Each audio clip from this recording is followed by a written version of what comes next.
Online classes Rampur high স্কুলে স্বাগতম। এই ভিডিওটিতে নবম ও দশম শ্রেণীর এবং এসএসসি পরীক্ষার্থীদের ইংলিশ ফর টুডে বইটি থেকে ইউনিট 3 অর্থাৎ ইভেন্ট অ্যান্ড ফেস্টিভ্যাল, এই ইউনিটটি লিসেন 3 অর্থাৎ ইন্টারন্যাশনাল মাদার ল্যাঙ্গুয়েজ ডে, এই লিসেনটির যতগুলো কাজ রয়েছে, যেমন এ ডিসক্রাইবিং দ্য পিকচার, তারপর বি রিড দ্য টেক্সট, তারপর সি কমপ্লিট দ্য চার্ট, তারপর ডি ম্যাচিং ওয়ার্ড মিনিং, তারপর ই আনসার দ্য কোশ্চেন। এই প্রশ্নগুলোর উত্তর দিব, অর্থাৎ এ থেকে ই পর্যন্ত যতগুলো কাজ রয়েছে সেগুলো নিয়ে আলোচনা করবে ভিডিওটিতে। তো শুরু করা যাক। প্রথমেই দেখো লিসেন 3, এটা হচ্ছে ইন্টারন্যাশনাল মাদার ল্যাঙ্গুয়েজ ডে 1 প্রথম পার্ট। এখানে যে প্রথম প্রশ্নটি রয়েছে, লুক অ্যাট দ্য পিকচার, ছবিটির দিকে তাকাও অ্যান্ড টক অ্যাবাউট ইট, এবং এটা সম্পর্কে কথা বলো। হোয়াটস দ্য পিকচার অ্যাবাউট, অর্থাৎ ছবিটি কি সম্পর্কে। উত্তরটা লিখেছি, the picture is about our Shaheed Minar. তারপর 2 নম্বর প্রশ্ন হচ্ছে, where do you think it is, অর্থাৎ ছবিটি কোন স্থানের বলে তুমি মনে করো। তো উত্তরটা আমি এভাবে লিখেছি, I think it is in Dhaka medical college, অর্থাৎ আমি মনে করি যে এটা ঢাকা মেডিকেল কলেজে অবস্থিত। পরের প্রশ্নটিতে যাব। 3 নং প্রশ্নটি হচ্ছে, হোয়াই ওয়াজ ইট বিল্ট, অর্থাৎ কেন এটা নির্মাণ করা হয়েছে। তো এর উত্তরটা তুমি লিখতে পারো যে it was built to honour the sacrifices of the language martyrs, অর্থাৎ এটা নির্মাণ করা হয়েছে যে ভাষা শহীদদের এই আত্মত্যাগের সম্মানে। তারপর B read the text, 21 February is a memorable day in our national history, অর্থাৎ 21শে ফেব্রুয়ারি আমাদের জাতীয় ইতিহাসে একটি স্মরণীয় দিন। We observe the day every year, আমরা প্রত্যেক বছর এই দিনটি পালন করি as international mother language day, আন্তর্জাতিক মাতৃভাষা দিবস হিসাবে, অর্থাৎ প্রতি বছর আমরা দিনটিকে আন্তর্জাতিক মাতৃভাষা দিবস হিসাবে পালন করি।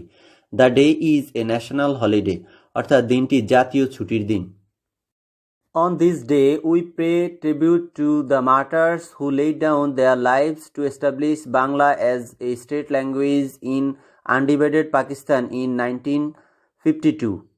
অর্থাৎ এই দিন আমরা সেই সব শহীদদেরকে শ্রদ্ধা জানাই যারা 1952 সালে অবিভক্ত পাকিস্তানে বাংলাদেশকে রাষ্ট্রভাষা হিসাবে প্রতিষ্ঠা করার জন্য জীবন উৎসর্গ করেছিলেন। This is known as the language movement, এটা ভাষা আন্দোলন হিসাবে সুপরিচিত। The seed of language movement was sown, অর্থাৎ ভাষা আন্দোলনের বীজ বপন করা হয় অন 21 মার্চ 1948, অর্থাৎ 1948 সালের 21শে মার্চ, when Mohammad Ali Jinnah, the then governor general of Pakistan, অর্থাৎ তৎকালীন পাকিস্তানের governor general, at a public meeting in Dhaka declared the Urdu would be the only official language of Pakistan, অর্থাৎ উর্দুই হবে পাকিস্তানের একমাত্র রাষ্ট্রভাষা, এটা যখন ঘোষণা করেন। The declaration raise A storm of protest, অর্থাৎ এই ঘোষণাটি প্রতিবাদের ঝড় তুলেছিল। এখানে ঝড় ইংরেজি হচ্ছে যে স্টর্ম, রেইজ অর্থ তুলেছিল, প্রোটেস্ট অর্থ হলো যে প্রতিবাদের ঝড় তুলেছিল। In the eastern part of the country, অর্থাৎ এই পূর্ব অংশে, দেশটির পূর্ব অংশে ঝড় তুলেছিল। তারপর the protest continued non stop, অর্থাৎ এটি চলতে থাকলো, প্রতিবাদ দিন দিন চলতে থাকলো। Gathering momentum day by day, এটা দিন দিন এটা গতিশক্তি লাভ করলো। এখানে মোমেন্টাম অর্থ গতিশক্তি সঞ্চয় করতে লাগলো। তারপর it turn into a movement, এটা একটা আন্দোলনে পরিণত হলো। And reached its climax in 1952, অর্থাৎ 1952 সালে এটি চূড়ান্ত পরিণতিতে পৌঁছলো। তারপর the government outlawed all sorts of public meeting and rallies to stop it, সরকার সব ধরনের মিটিং এবং র্যালিগুলো বন্ধ করে দেওয়ার জন্য আদেশ করলো বা ঘোষণা করলো, সব ধরনের মিটিং এবং র্যালিগুলো নিষিদ্ধ করলো। তারপর the student of Dhaka university, অর্থাৎ ঢাকা বিশ্ববিদ্যালয়ের ছাত্রছাত্রীরা ডিফিট দ্য ল, এই আইনটি অস্বীকার করলো। তারপর and brought out a peaceful protest, অর্থাৎ একটি ব্রট আউট অর্থ বের করা, একটি প্রতিবাদী মিছিল। পিসফুল অর্থ শান্তিপূর্ণ একটি প্রতিবাদী মিছিল বের করলো অন 21 ফেব্রুয়ারি 1952, অর্থাৎ 1952 সালের 21শে ফেব্রুয়ারি। হোয়েন দ্য প্রসেশন রিচড নেয়ার ঢাকা মেডিকেল কলেজ, অর্থাৎ যখনই এই মিছিলটি পৌঁছলো ঢাকা মেডিকেল কলেজের সামনে, দ্য পুলিশ ওপেন ফায়ার, অর্থাৎ পুলিশ গুলি ছুড়ল অন দ্য স্টুডেন্টস কিলিং সালাম, অর্থাৎ ছাত্রছাত্রীদের উপর গুলি ছুড়ল, সেখানে সালামকে হত্যা করলো, রফিক, বরকত, শফিউর অ্যান্ড জব্বার এদেরকে হত্যা করলো। অ্যাজ এ রেজাল্ট, যার ফলে দেয়ার ওয়ার ম্যাস প্রোটেস্ট, অর্থাৎ একটা গণ মিছিলে পরিণত হলো বা গণ প্রতিবাদে এটি পরিণত হলো। ম্যাস অর্থ গণ বা অনেক লোকের সমাগমে যা হয়, আর প্রোটেস্ট অর্থ প্রতিবাদ। অল ওভার দ্য কান্ট্রি, অর্থাৎ সারা দেশের মধ্যে। And the government had to declared, এবং সরকার বাধ্য হলো ঘোষণা করতে Bangla as a state language, বাংলাকে এই রাষ্ট্রভাষা হিসেবে। This kindled the sparkle of independence movement of Bangladesh, অর্থাৎ এটি বাংলাদেশের স্বাধীনতার আন্দোলনকে বা স্বাধীনতার সংগ্রামকে প্রজ্বলিত করেছিল, অর্থাৎ এর স্ফুলিঙ্গ বা আগুন স্ফুলিঙ্গের মতো। সুপ্রিয় শিক্ষার্থীরা, তারপর সিতে লক্ষ্য করো। সিতে এখানে এই যে একটি চার্ট দেওয়া আছে, কমপ্লিট দ্য চার্ট। এখানে time and what happened, time মানে সময়, এবং হোয়াট হ্যাপেন্ড কি ঘটেছিল সেটা দেওয়া আছে। তো এখানে 1947-এ কি ঘটেছিল সেটা লিখতে হবে তোমাকে। তো এখানে আমি লিখেছি Pakistan and India become independent, অর্থাৎ পাকিস্তান এবং ভারত স্বাধীন হয়েছিল 1947 সালে। তারপর 1948 সালে কি ঘটেছিল, 1948 the seed of language movement was sown, অর্থাৎ এই যে ভাষা আন্দোলনের বীজ বপন হয়েছিল।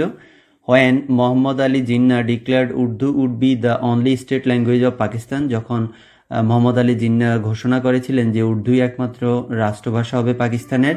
তারপর 1952 অর্থাৎ 1952 সালে কি ঘটেছিল, the student of Dhaka university brought out a procession on 21 February, অর্থাৎ 21শে ফেব্রুয়ারি ঢাকা বিশ্ববিদ্যালয়ের ছাত্রছাত্রীরা একটি মিছিল নামিয়েছিল এই ভাষার আন্দোলনের জন্য।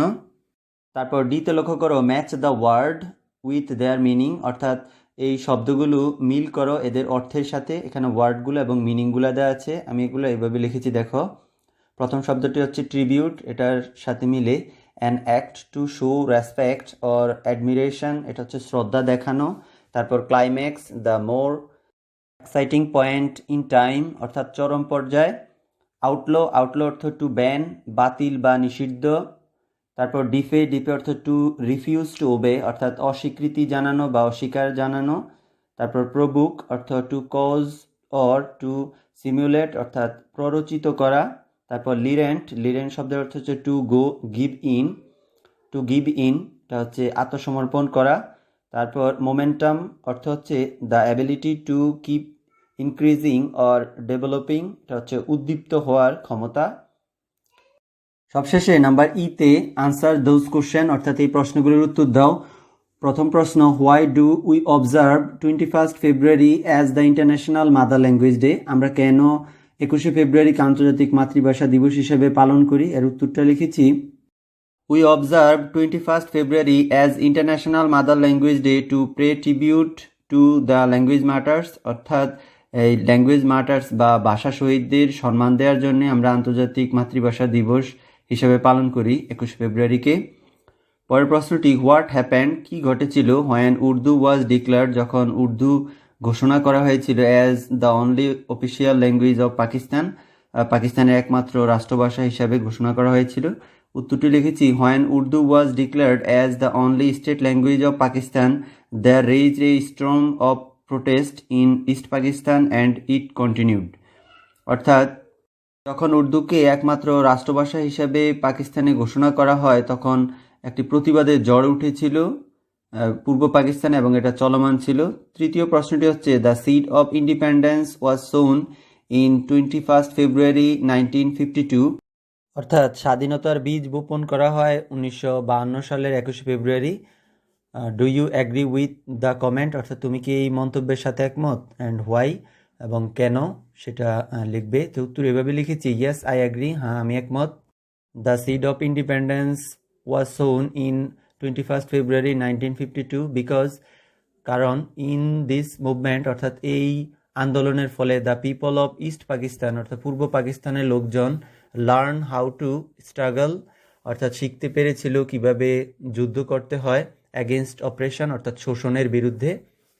শিক্ষার্থীরা এই পর্যন্তই। সবাই ভালো থাকো, সুস্থ থাকো, আর চ্যানেলটিতে নতুন হলে অবশ্যই এটি সাবস্ক্রাইব করে রাখবে। আল্লাহ হাফেজ।